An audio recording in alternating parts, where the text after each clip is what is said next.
right, welcome everyone. Folks are still joining, but we're going to get started. It's great to see so many coming into the room.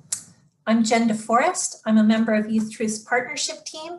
Thank you for joining us to listen to what American students have had to say about their experiences learning through the pandemic. We're going to be live tweeting today's webinar. You can follow along on Twitter at youth_truth. Our colleague Sonia Heisters will also be monitoring the Q&A submissions. She can answer your queries and she may have save some of your questions for the end. YouthTruth is a nonprofit organization built on the philosophical and research-based principle that student voice is a necessary ingredient in school improvement. YouthTruth collects student, staff, and family feedback about their experiences to provide actionable data to school systems and philanthropic funders.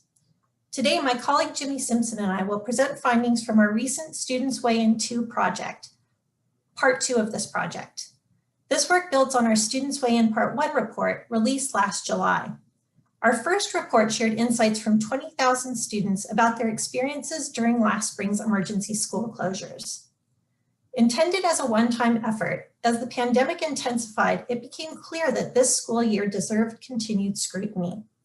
So we find ourselves here again today in your company to hear directly from students about their experiences in this wholly unusual school year. After presenting our findings, we will also hear from 3 visionary education and philanthropic leaders who joined in our work this year and who are committed to listening to students. The Barr Foundation's Jenny Curtin, Colorado Principal Kevin Gardner, and New Jersey Superintendent Dr. Raymond Gonzalez. We start, though, with some framing thoughts from Titi Lola Harley, Program Officer from the Bill and Melinda Gates Foundation. Before turning the floor over to Titi Lola, on behalf of all of us, I want to thank the thousands of student respondents who shared their perspectives on their lives and schooling during this pandemic. Their insights are key to helping us rise to meet the challenges of this unprecedented time. Titi Lola, you have the floor. And you got to unmute. You'd think I'd know this far into a pandemic. Thank you so much, Jen. Good morning, everyone. As we all know, in the spring of 2020, nearly all of the more than 55 million K-12 students in the US had to stop doing school in the way they had been taught and engage in remote learning. Now, even a year later, states and districts across the country continue to work hard to navigate the evolving pandemic and the ever-changing conditions in their communities. Needless to say, students continue to experience a historic period of learning during the 2020 and 2021 school year.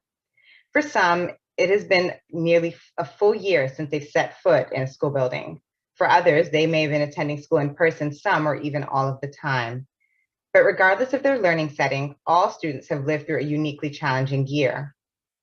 While there have been numerous efforts to hear the important perspectives of adults in K-12 education, from educators to administrators to families, there's very little firsthand data from students themselves.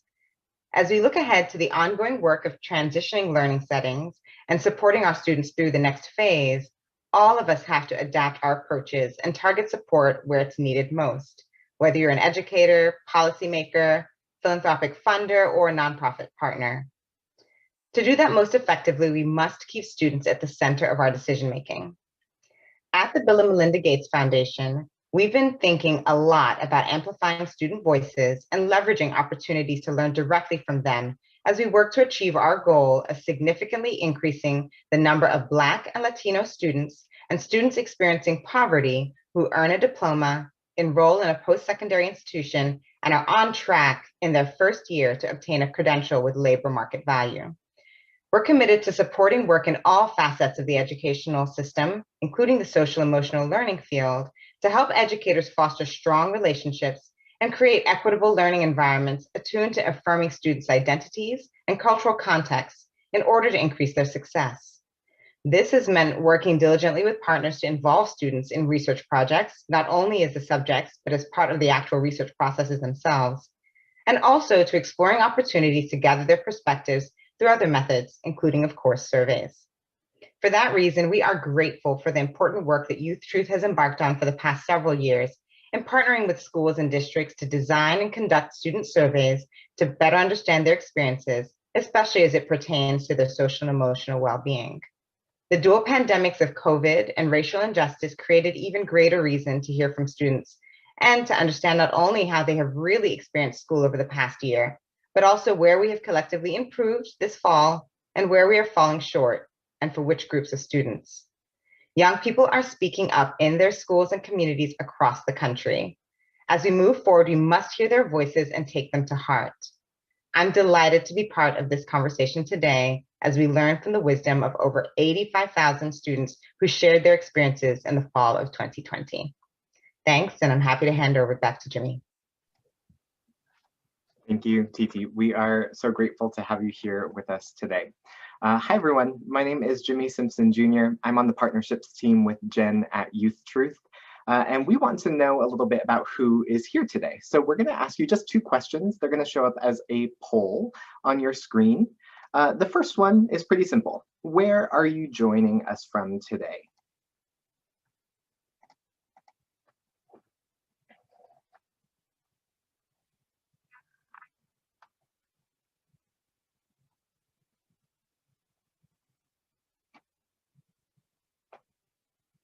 And we'll give it a couple more seconds.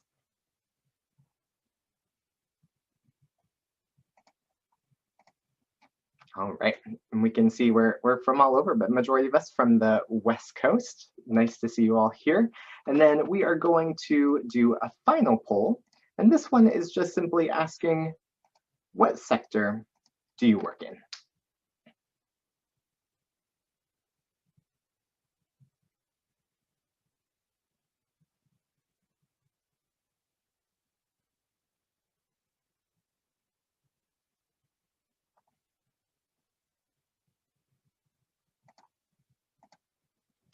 All right, and we've got lots of K-12 folks in here, makes sense. Welcome to our nonprofit partners and also our funder partners as well. Wonderful to have you all here today.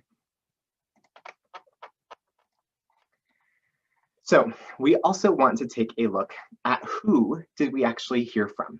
So today we're going to explore survey findings from over 500,000 secondary students in 952 schools across 37 states. Now, the data we're going to be talking about has been gathered over 3 time periods, and we're going to continue to reference those time periods throughout our presentation today. And those are pre-pandemic or pre-COVID, spring 2020, and fall 2020. Now, our new analysis, which includes the fall data, makes sense of responses of over 85,000 secondary and upper elementary students surveyed between September and December 2020. This data was gathered through our 15-minute survey administered in English and Spanish. Now, one caveat that we would like to note is that our student survey was only accessible online, whether that was through a laptop, a tablet, or a smartphone. So participants in the survey did have some sort of access to technology. We have 6 areas of insight that we are excited to share with you today. The first is what we are calling the COVID effect. Second, students' experiences with learning. Then obstacles to virtual learning, relationships with teachers, connection, and then finally, we'll round out with post-secondary plans. So the first area of insight that we would like to present is the COVID effect. It's a simple measure of students' perceptions of the intensity of the impact of the pandemic on their lives. So in fall 2020, 50% of secondary students reported that they felt moderately or significantly affected by COVID-19. This is an increase from 46% of students surveyed in the spring. And it's important to note that the COVID effect steadily increases as we move up the grades, and that it peaks in the 12th grade at 59%. And when we look at the COVID effect by school level, we see a 9% increase from middle school to high school.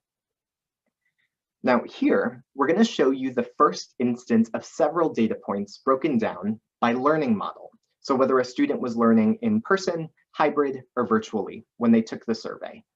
Now, when we disaggregate by learning model, we see that in fall 2020, in-person students were more likely to report feeling moderately or significantly impacted by COVID-19 compared to their peers who learned in hybrid or virtual settings. Our second area of insight is students' experience of learning. This is the first of a handful of slides that we will share with you that shows the learning experience at 3 moments in time: pre-COVID, spring 2020, during emergency school closures, and fall 2020. Prior to the pandemic or pre-COVID, 59% of students agreed with this baseline question. In most of my classes, I learn a lot almost every day. This dropped precipitously to 39% during emergency school closures last spring. And then, as you can see in the orange bar, this fall, the numbers of students agreeing with that they learn a lot almost every day seem to recover. However, let's look more closely at that seeming recovery to see which students reported learning a lot almost every day in fall 2020, and what sorts of barriers or obstacles were impeding students' learning. As we see here, when we disaggregate the data by learning setting, in fall 2020, it was our in-person students who were most likely to agree that they learned a lot every day, followed by students learning virtually and those in hybrid programs.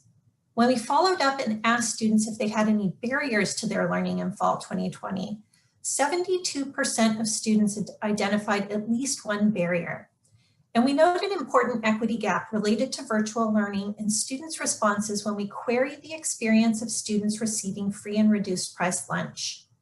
As you can see here in the yellow bars, 15% of these students reported limited access to a web-enabled device, and over 6 months into the pandemic, 27% of students receiving free and reduced price lunch still indicate having limited or no internet access, a basic tool for accessing virtual learning.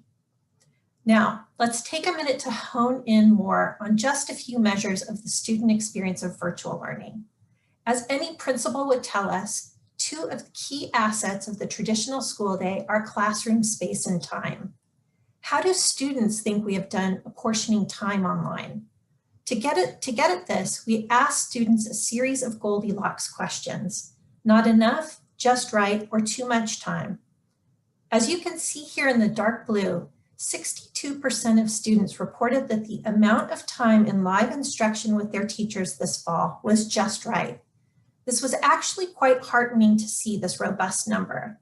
However, we also want to point out that a full 29% of students reported the amount of time spent in live instruction was too much. And as we continue to identify what worked logistically for students in the virtual setting, we see that less than half, 48% of students said that they were able to take breaks when they needed to. And perhaps in the most profound indicator of teaching in a Zoom room, only 35% of students said that someone noticed if they were not paying attention. The next area of insight is students' obstacles to virtual learning. Now, recall that Jen said 72% of students reported experiencing barriers or obstacles to their learning in fall 2020. Now, this is on par with the 70% who reported at least one obstacle last spring. However, unlike last spring, when the #1 obstacle to learning was distractions at home, the new #1 obstacle to learning became students feeling depressed, stressed, or anxious, or students' own mental health. Now, after mental health, the next obstacles were distractions at home, followed by students' own health or the health of their family members, limited or no internet access, or not having an adult who can help them with their schoolwork. And as you can see, there is also a striking trend as girls and students who identify in another way than the binary were significantly more likely to report that their mental health was impeding their education. Now, here we would like to share an anecdote that reminds us how important it is to include students in making meaning of these data, what we are affectionately referring to as the Ezra rule. Now, recently in a student voice workshop, Ezra reminded us that the low number we see here for boys may actually be obscured by gender norms that require boys to disavow their vulnerabilities. Now, it's important for us to note that while mental health was on average the #1 obstacle to learning in fall 2020, it was not the #1 obstacle for all students, and it was not the only obstacle either. The average obstacle load each individual student reported lugging around last fall was 1.91. And as you can see, that load became burdensome for some of our students. Black or African American students reported on average 2.24 obstacles to learning, and multiracial and Hispanic Latinx students reported the heaviest average load, 2.28 obstacles. And this takes us back to the obstacles to learning list. What does this list look like for our students who are carrying the heaviest loads? Now for these students, distractions at home, family responsibilities, has remained the most onerous obstacle. For Hispanic Latinx students, this is followed by anxiety and health concerns. And for our Black students, we can see that limited or no internet access has moved into the number 3 spot, pointing to the profound challenge of barriers to learning literally built into our community's infrastructures. Our fourth area of insight is students' perceptions of their relationships with their teachers. These are questions that Jimmy and I have been paying very close attention to as we have worked with schools through the pandemic to learn on the fly. And we have wondered, are there any areas of educational lift that might come out of the pandemic? Something really notable happened in the midst of emergency school closures last spring. Students' perceptions of their relationships with their teachers markedly improved. In particular, we noticed that students were increasingly likely to agree with the question that pre-COVID was frequently one of the lowest rated on schools' YouthTruth surveys. Most of my teachers try to understand what my life is like outside of school. As you can see here, the percentage of students agreeing with this question pre-pandemic was a low 26%. In spring 2020, this shot up 17 points to 43%. This data point has prompted a Zoom reflection process for many of our partners about pandemic lesson learns and how virtual learning may have led to more personalized and empathetic student-teacher relationships. Now take another look at that graphic. How do you think that number trended for students in fall 2020? Would it be higher or lower than the spring? Just 30% of students in fall 2020 rated this question positively. We watched this number drop over the course of the fall, and it seemed like a bellwether. And we were very interested to learn whether this decline held across all learning settings this fall. As you can see, our virtual learning students perceive this relationship with teachers questions more positively than their peers. Regardless, students in all learning settings were far off spring's high watermark of 43%, which in and of itself leaves significant room for improvement. The fifth area of insight we want to consider is connection. Now, pre-COVID, 43% of students reported that they felt like a part of their school's community. In the spring, that number dropped to a concerning low, 30%. And what about this fall? Will the number be higher or lower than the spring? Now, as you can see, this number rebounded to 49%. Now, while we are pleased to see this increase, it is still disheartening to think that less than half of students feel that key ingredient of belonging in school. Now, here too, we were very interested to investigate whether the learning setting trend we saw in relationships with teachers would hold. But in this instance, we see an inverse of the patterns we saw earlier. In short, while distance learning, schools still have work to do to bring virtual students, well, frankly, all students, into a community where they experience belonging. Students are replete with ideas for their schools on this topic, from imploring their deans to find ways for clubs to meet, to asking that schedulers provide time for Zoom lunch hours. One student, a 9th grader new to high school, also opined, "I need places to make new friends." And this takes us to another Goldilocks question. Remember when Jen told us that 62% of students said the amount of time in online instruction with teachers was just right. Now contrast that with less than half of students reporting that the amount of time interacting with classmates and friends is just right. And the largest segment of students, at 49%, report that they did not get enough time with their friends. Or to worry the metaphor, the porridge was too cold. This takes us to our sixth and final insight and the important question, how has the pandemic influenced students' post-secondary plans? 1 in 4 seniors, a full quarter, reported that their plans have changed. And a concerning caveat is also due here. As you surely know, and has been widely reported, the effect of the pandemic on college going has hit some groups of students harder than others. While 18% of white students said that their plans have changed, a full 30% of students of color have had to alter theirs. Additionally, 28% of seniors receiving free and reduced price lunch reported changing their post-graduation plans. And seniors who reported a moderate or significant COVID effect were also more likely to report that their post-secondary plans have changed. To put a point on it, that obstacle load Jimmy described seems to have become a formidable boulder for some of our students. Finally, while a little over half of seniors continue to report that they will matriculate in a four-year college, the number indicating that they will go on to community college has dropped. In light of the turmoil that has defined this past year, it is unfortunately not surprising that the statistically significant marker for this generation of graduates is uncertainty, as 13% of students on the cusp of adulthood remain unsure of what lies ahead. So we've looked together at just some of the students weigh in our Part 2 data. Now we have the great privilege of hearing from 3 YouthTruth partners in education and philanthropy about their work listening to students through the pandemic. They are all members of our Students Weigh In community.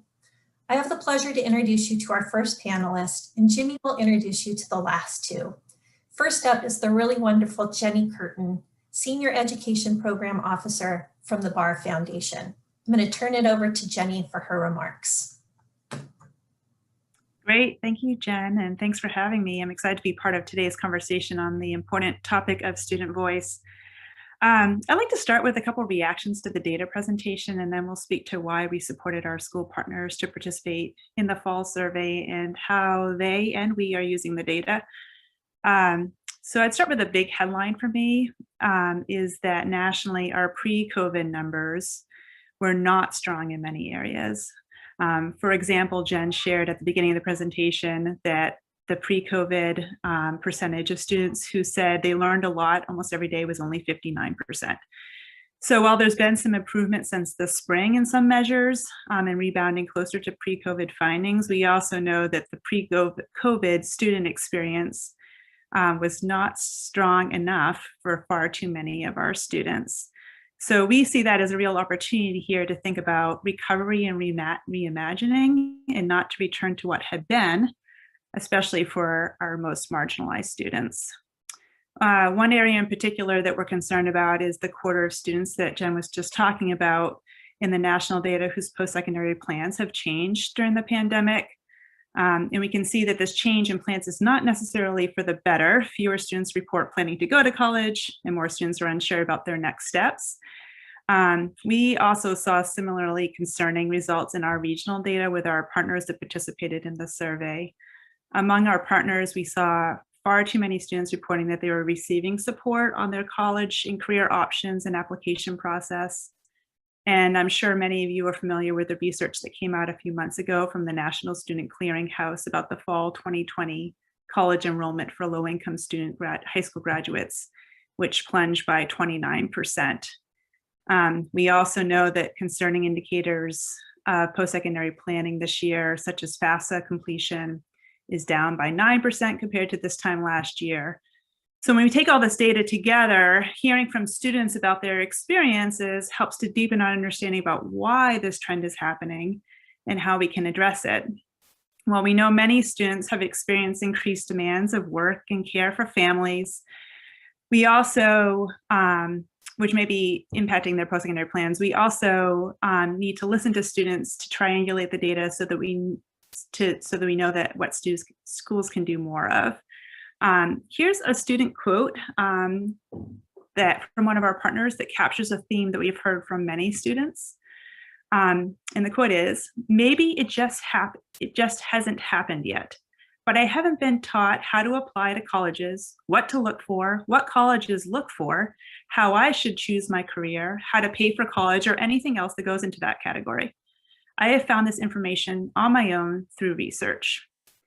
So we see this as a real opportunity to increase our focus on the importance of intentional structures and supports to ensure that all students throughout their entire high school experience, have opportunities to explore their interests and identity, learn about their post-secondary, implement a clear plan to navigate and reach their goals after high school. It's not enough to say they have a lot going on in their personal lives, and that's the reason why students' plans have changed. BAR is a regional funder supporting the development of excellent high schools in New England, especially for students from historically marginalized populations. Focusing on what I was just speaking about, the challenge that even before the pandemic, too few students were having a high school experience that fully prepared them to pursue their goals. We believe that stakeholder input is a crucial component in developing responsive, high-quality learning environments that result in more equitable outcomes for students. All of our partnerships support the authentic engagement of stakeholders, especially students, to inform their high school design and to ultimately reach their equity goals. This past fall, as Jen mentioned, we partnered with YouthTruth to offer our high school partners the opt-in opportunity to conduct student surveys as another avenue to garnering student input. This year has been challenging in many ways, of course, for all of us and especially our students. And we would argue that it's more important than ever to hear from students in this unprecedented year. Importantly, our partners are taking action as a result of the data. Many of our partners have communicated their survey results with their staff and their school committee or their board to deepen understanding of both strengths and challenges to inform decision-making for responsive next steps. With their permission, I'll share an example from our partner, Noel Leadership Academy in Rhode Island. They shared their survey results with staff to celebrate 2 areas of strength and use the opportunity to recognize that on a previous survey, one of the areas was actually an area of growth, but that they were able to see that with intentional focus, that area became a meaningful improvement and now is an area of strength. They also examined through their staff analysis, their biggest area of growth now around belonging and peer collaboration, and were able to leverage those findings to adapt their virtual program to include more places for students to work together with each other. And they also share the results with their board, who's using it to support their strategic planning. At BAR, we're also looking at the trends and using the trends in our YouthTruth data across our partner schools and triangulating this with other research that we're supporting to look at the impact of COVID in our region, to understand where our strengths and gaps are so we can support our partners to maximize the recovery and reimagining opportunity. So I'll wrap up here by sharing an inspiring student quote from one of our partners, because we also believe in the importance of celebrating strengths to build from and providing inspiration for what's possible. The quote is, "What I like best about my school was that it inspires me to do my best. In so many ways, we are respected, thought about, guided in the right way always. They help us with our future career paths. They help us with everything we need to know about college. They help us in any way possible with our schoolwork and gather so much information to keep us updated with the world daily. I like that we always have someone to talk to no matter what it may be about. We are set up to graduate and be successful in our futures."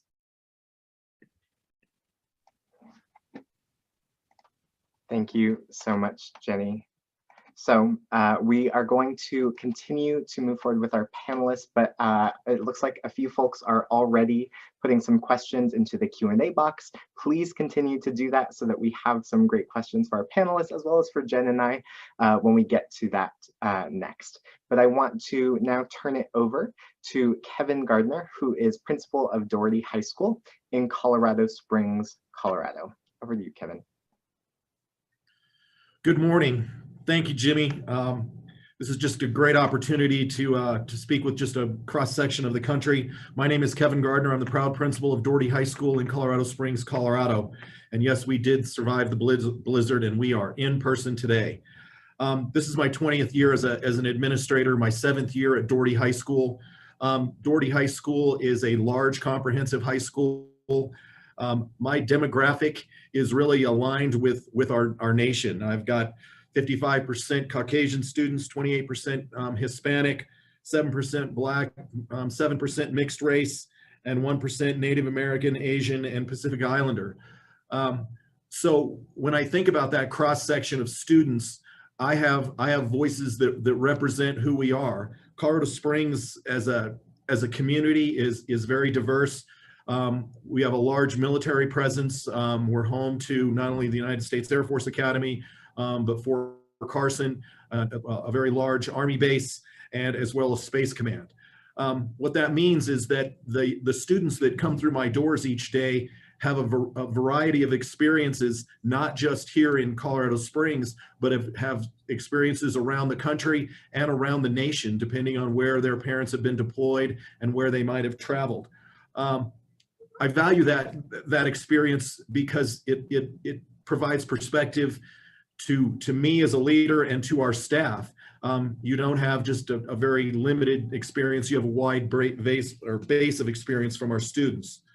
I'm excited for this morning, just in the conversation about partnership. As a school leader, you know, it can be lonely in our jobs because it's just kind of you and who do you listen to? And I've taken a very deliberate shift in my leadership and the importance of whose voice really emphasizes the direction of Doherty High School. And it's the voice of our students. Historic models would indicate that we listen to our teachers, that we listen to our parents, and seldom in our history, in my history in public education, have we actually turned to those that we're charged with serving, and that's our kids. And I think when you consider it that way, their insights, their reflections, their perspectives are probably a lot more valuable than what I can get from some of our adults. And for the adults out there, I apologize for that insight, but I believe that most definitely in my heart. A big part of this work comes through partnership. And I think in public education that these partnerships are starting to develop more importantly than they ever have. We're fortunate enough to have done a lot of work with the Colorado Education Initiative. And they have really been our access point to the YouthTruth survey and have provided this opportunity to listen to kids. A lot of our work originated with high school redesign, and this was pre-pandemic, obviously, and it really changed the way that we structured ourselves organizationally. And the way we structure ourselves is we use our cornerstones to develop not only student engagement, but staff engagement as well. We're organized in our 4 cornerstones are about a safe and healthy learning environment. It's about being tech and time enabled. It's about academic competencies and about how we personalize learning for our kids. And those cornerstones were developed through our partnership with CEI. What CEI was able to do and to encourage us to do was to start to bring students into every conversation that we had around our redesign efforts. When we would attend summer conferences with CEI and our redesign work, we always had a student contingent in that work. We always had student voice involved in that decision making. What it's really done for our staff is just to open up their eyes to the wisdom that exists within our students. So within those cornerstones and taking a track more towards the social emotional work, part of the school redesign then segued into social emotional redesign. Again, students were at the forefront of that work, and their voices in what they needed and what we needed to do to support them socially, emotionally, really paid off. I've had some things that have been really impactful in our building. By definition, in 2019 and 2020, we were in the midst of a suicide cluster. I had 3 students, unfortunately, complete suicide in our building, and 2 that had direct contact as former students that chose that path. What I did through the redesign work, the social emotional redesign work, was turn to our kids. We were able to have them lead a facilitated conversation with parents, with community members, with stakeholders about what they needed and what they needed from us. It led to a restructuring of us administratively in how it is that we structure ourselves as a group. For example, the most profound reorganization was administratively. So I have one administrator that oversees student learning and engagement, which means counseling, it means special education, ELL, interventions, and any initiatives that we have around social emotional learning. That's really focused how it is that we can get things done. It's a single point of contact that oversees those parts of our operation. In every step of the way, we've tried to include student voice. Part of that student voice led us to the need for staff understanding of student social emotional learning.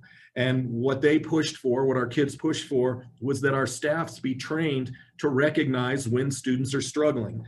And that is where we were able through CEI to access monies so we could train our kids in mental health first aid. We next year will now begin in the fall training not only just staff, but our students in teen mental health first aid. And the idea is to have a partnership between our students and our staff. Which brings me now to YouthTruth. For the first time in my career, we've had the ability through YouthTruth to hear from our kids directly. 86% of my students replied in November to the YouthTruth survey. I mean, that's a huge number. I mean, if you can get kids to respond to a survey with any sort of seriousness, it's a challenge, and we all know that. But the pandemic has really focused our kids, and they want to be heard, and they've got opinions.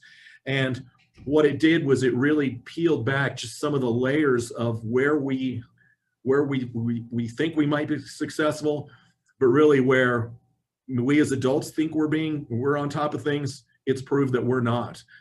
We're doing some things well. I mean, our kids talk about their relationships with the adults, but we have significant work that we need to do. And my biggest challenge as a leader is to take that work or that data from YouthTruth and to get my teachers to listen. And we were fortunate enough to have Jen facilitate a conversation with our staff after she first talked to the kids and then worked with the staff.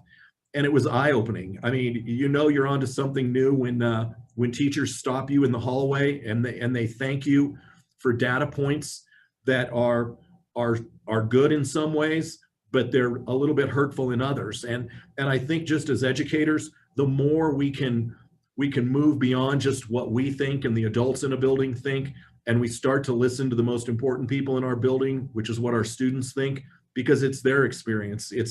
It's their college and career readiness that this is all about. It's their mental health that this is all about. I'm sure as adults, we can come up with 1,000,001 ideas about what would be effective and impactful for our students. But until we actually ask the students, the most important group is being left off the table. So where I am as a leader right now is I'm excited for the post-pandemic world. I've got some momentum in that my students feel like they're being heard. I feel like my staff is listening, and now it's a matter of taking that information and to taking those voices and putting those voices into action as we continue our redesign efforts at Doherty High School. So I want to say thank you, YouthTruth, Jen, your facilitation work, Jimmy, your facilitation work. It's all of us working together in partnership that's going to benefit our kids the most. So thank you for this opportunity. All right, thank you so much, Kevin.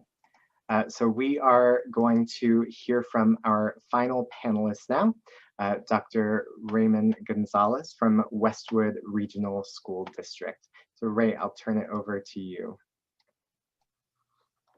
Thank you, Jimmy, and thank you for everyone. This is an exciting opportunity to be a part of the panel and be a part of the webinar.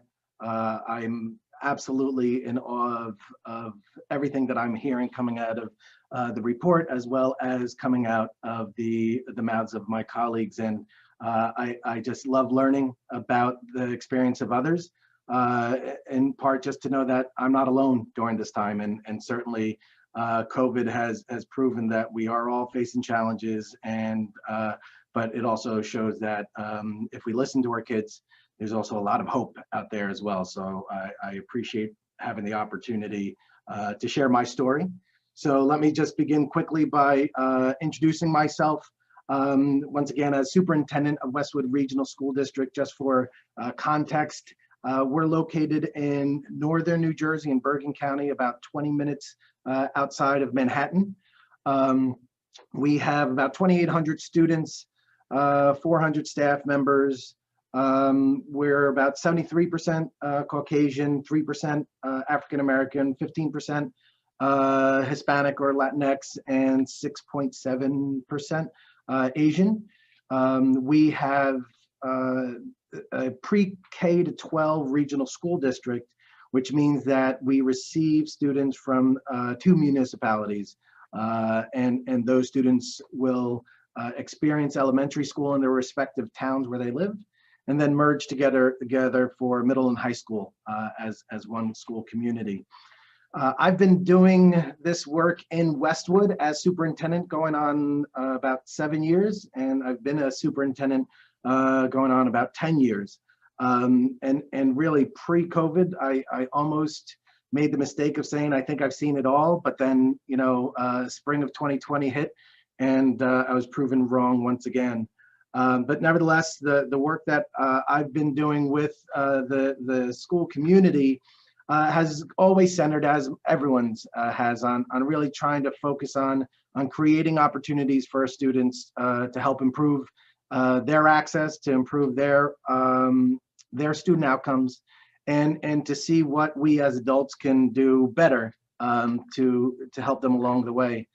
That being said, up to about a year ago, or more than a year ago, before meeting Jimmy and the YouthTruth group, you know, we often relied on qualitative measures that focused on student assessment, anything from student assessment, summative assessments, high stake tests, to broadening our use of data to include anything from attendance to discipline and other opportunities to get a better sense of who our students were and what their experiences were. There was no shortage of feedback that we would get from the adults. I assure you, my teachers are very open and certainly willing to share when asked, whether it be via survey or in meetings. And certainly, you know, our families are always eager partners to provide feedback, you know, sometimes good, sometimes critical, but nevertheless, always open for that. So here we have, you know, up until a few years ago, a focus on students that's centered on letting quantitative data speak for the kids and allow the adults to provide their anecdotal or qualitative feedback to us. So through our work with YouthTruth, it really emphasized the importance of gaining that student voice and including that student voice in our efforts to improve the work that we're doing. I could tell you, as a father of 3 kids, my kids have a lot to say. Multiply that by the number of students in Westwood Regional, and I could tell you that our student voice has truly enabled us to get a fabulous picture of what our students' challenges are, what their hopes are, what their realities are, and allows us to take inventory of how that compares to our own you know, experiences. Now, when we think about all that happening, our first YouthTruth survey occurred 2 months before COVID hit. So we were able to gather that data truly as a pre-COVID benchmark, and certainly provided the opportunity for us to see what our needs were and what our opportunities were before the pandemic hit. Now, when we look at both the spring and the fall experiences and how they have transformed from the quote unquote normal and traditional way of doing things, hearing from our students is even more important, because we are putting forth all of these grand efforts and making all of these grand decisions, and it is critical to know that the students are receiving them in the ways that they are intended.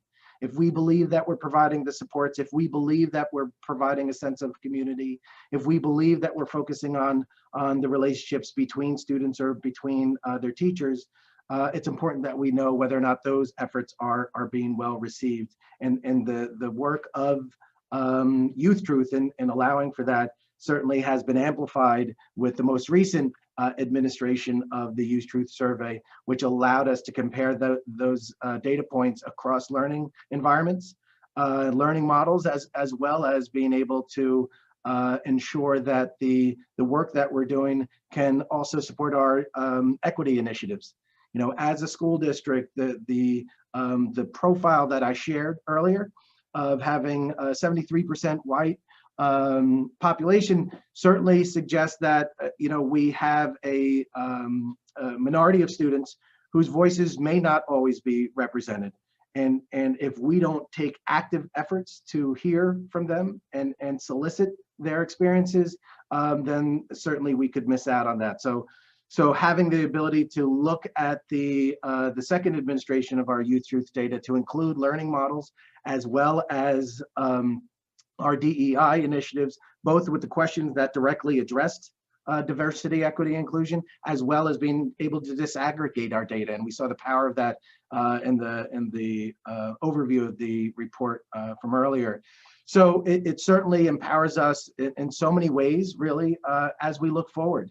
You know, so looking into the next year, the biggest question is, what is next year going to look like? How is it going to look the same? How is it going to look different? What lessons have we learned, and what opportunities are we going to take advantage of moving forward? So without a doubt, being able to look at both the results of our own survey, looking at the results of the YouthTruth survey, will help inform those decisions, because once again, we want to make sure that we are overcoming the obstacles to learning. We want to make sure that our focus on social, emotional, and mental health and well-being continues to be based upon lived experiences and feedback from our students, so that we could ensure that their growth and their support is continuous. So that being said, you know, I could certainly go on, and Jimmy, I promise I'd stay within my 6 to 8. But I do want to thank everyone, you know, both on this webinar today for your interest and support of our public educators. And as well, I want to thank YouthTruth for creating this opportunity for us to partner with you and to gather the student voice in a meaningful way to help inform our work moving forward. And keeping our fingers crossed for a return to full-time in-person learning safely, using all the data that we have and all the experiences to make it a wonderful experience for our students and staff. Thank you so much, Ray. Thank you to all 3 of our panelists. It was so wonderful to hear your stories. Now, if our panelists and TT, if you want to turn your cameras on, we are going to transition now to some Q&A that we have. So we had a few questions submitted through the chat, as well as for the in the questions section. And so the first one, and I believe this is more for Kevin and Ray, do you have any guidance for school leaders on how to reopen in the fall? I know, Kevin, you just opened, I think, maybe a week ago or 2 weeks ago, but I am very concerned about how to welcome students back full-time in a healthy way that acknowledges these truths and the toll the pandemic has taken on our learners. So any guidance for school leaders from Kevin or Ray? I guess the first thing, it's always about visibility. Just being out there to see them. You know, I call it the pandemic stare. What we've experienced in schools as they've entered the building is, you know, when you don't have a mask, and we've all experienced that in social settings, you can't see facial expressions. You know, a smile and even just good morning is challenging. They'll kind of look at you, but just that visibility and being more auditory. I've put a big emphasis as far as just the we, that, you know, whatever it is, if we have to maintain distance, if we have to wear masks, it's a we thing. We're doing this to keep each other safe, and we're going to work together and build community kind of out of that approach, that we're doing this for each other. And the other thing is just, you can't say thank you to them enough, and you can't say I appreciate you enough. You know, the staff laughs that they call them my fireside chats, but I'll jump on the PA just because, you know, we're so sick of seeing each other on Zoom. So to hear my voice over the PA and just say, you know, you guys are awesome, you know, thanks for what you're doing a great job. And that's been my approach. And that was during hybrid. And that's also since we've been back last week. I agree with all of that, and I appreciate Kevin's focus on really being that visible presence during the lives of our students and staff.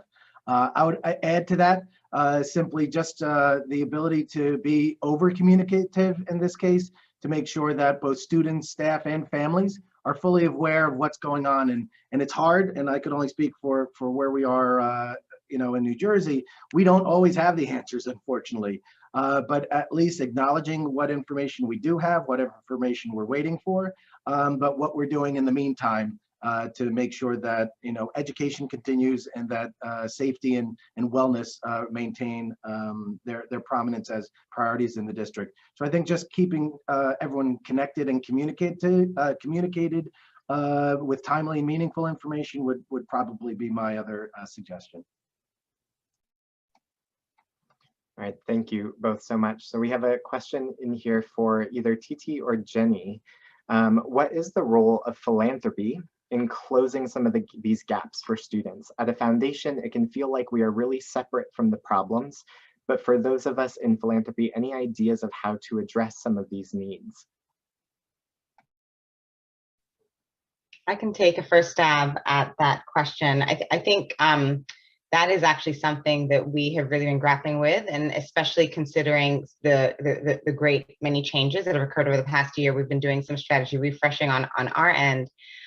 And I think that a couple of things that we are sort of attempting to really answer that question, I mentioned in my opening remarks, but really being diligent about centering student voices. So we have been working with partners who actually specialize in working with students, not necessarily to get feedback on ideas. This team that I sit on is solutions. So we think about programs and services that support the improvement of the educational experiences of our target populations. And what often happens when you think about solutions, educational programs or even any of the materials that you see in the classroom, someone thinks of an idea, they develop it, then they might take it to students to get feedback. And what we're trying to do a lot more of is actually starting earlier than that and working with partners to bring students together to really just understand their experiences. We have used a lot of human design thinking and what we call target product profile to really just bring in students with our partners, and we had them generating memes around what it feels like to be in a math classroom and when they feel good about math and when they don't, and what impacts that, and what types of relationships or what they see in the materials that they're exposed to then help us deepen our research and support our other partners who are either producing the programs or the services or the materials to really better inform what they're doing. And I think those are the ways that we can ensure that what is available to teachers and to educators is best suited to address the unique identities of students, their cultural context, which we all know really matter. And I also think that what we're learning is that it requires a level of flexibility and agility to really be of the moment and consider ways that we can mobilize the sort of power we have as a convening power beyond just our funds to really get people talking about the right things. And so that's kind of where we're focusing our attention, and it really begins with listening to students, listening to teachers, administrators, so that we're not making any assumptions about what the right steps are. Yeah, I agree with all of that. And I guess the only thing I would add is I took this question kind of two ways. One is sort of over the long term, what's our role? And then also in this moment in time. And, we approach this from thinking about school design and how do you do that in a very holistic and comprehensive and cohesive way so that all aspects of a student's experience are impacted and are intentional and purposeful. And, we don't have all the answers, and we are not directly working with students. And so it makes it that much more important to ensure that the support that we're providing helps to ensure that stakeholders, including students, most importantly, I would argue, are at the table as part of the design process, because the school needs to be designed for the context that it's in. And so I'd say that sort of over the long term, that's where we're at and what we're focusing on. And then in this moment in time, philanthropy's roles, I think being flexible and responsive, as was just mentioned, is super important. We layered on additional supports offerings in the spring and into the summer and fall, and are now thinking about like what's the next phase of that sort of additional support, again, beyond the grant, that helps people think about that recovery and reimagining that's also aligned with their long-term vision and goals that we were already supporting them on the journey. And not to have the answers. We don't have a bar model of what school should look like. It really needs to be on context of local area. And so empowering people to take advantage of that is critical. Thank you so much, Jenny and Titi. So we have about 3 minutes left. So we're going to ask this final question, and then we can stick around for a little bit longer after the hour. But this one is from Rebecca, and she's saying, it's so important to capture the voices of our youth and ensure that they are part of decision-making on campuses. Knowing the data shows mental health is a top concern and obstacle to learning, in what ways are you including adult SEL into your plans for next school year? We can turn that over to Kevin and Ray first, and then if anyone else wants to answer. Sure, that's absolutely one of our priorities. It has been a priority in our district to focus on student and staff health and wellness. To that end, we've actually done a lot in terms of how we are engaging our staff outside of the school day and providing them with the resources that we've traditionally provided focused on student mental health, so that our partnership with Care Plus is an organization that provides therapeutic services, now is extended to providing those same services to our staff. We have open office hours. We have the opportunity for folks to meet with and engage in conversations with professionals to assist them. And likewise, our faculty meetings and staff meetings and department meetings have been really focused on trying to provide those mental health both supports and strategies, as well as just an opportunity for people to gain comfort and support from their colleagues. So we've really tried to consciously take step towards ensuring that our staff are equally supported in this. And I love, Kevin's references to, the first aid, the mental health first aid training that he's making available, and we're certainly looking to do the same in the future.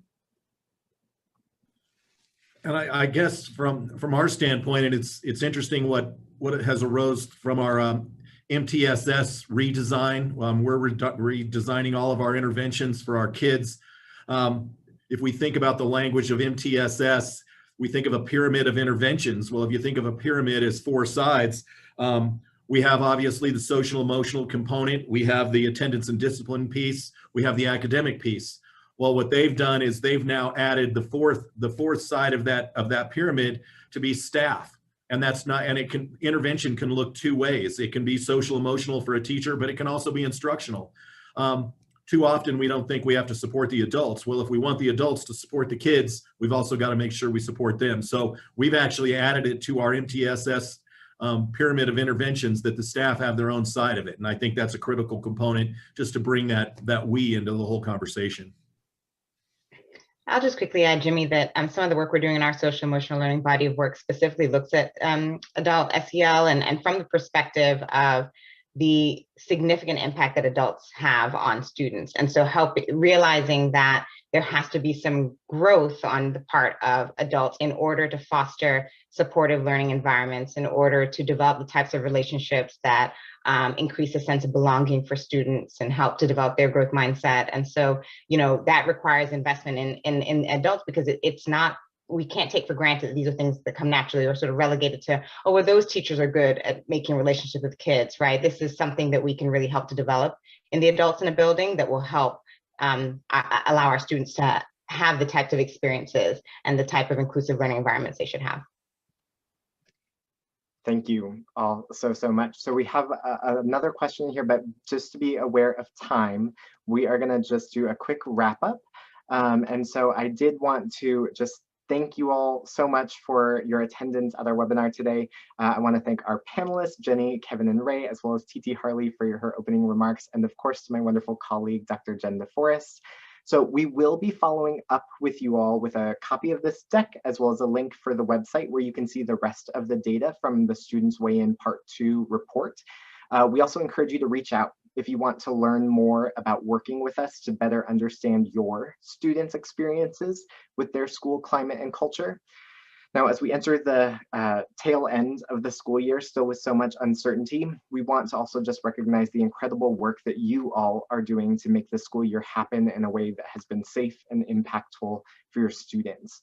Now, as we continue into the spring, we just must remember that no matter how hectic it gets, we must really listen to our young people. And it's really imperative that we learn from them, and we invite you to join us in this work. So thank you again for your time. Jen and I are going to stick around for a few more minutes to answer any questions. If our panelists want to stick around, or TT wants to stick around, that is great as well. Otherwise, thank you so much. Our contact information is here on the screen if you would like to reach out.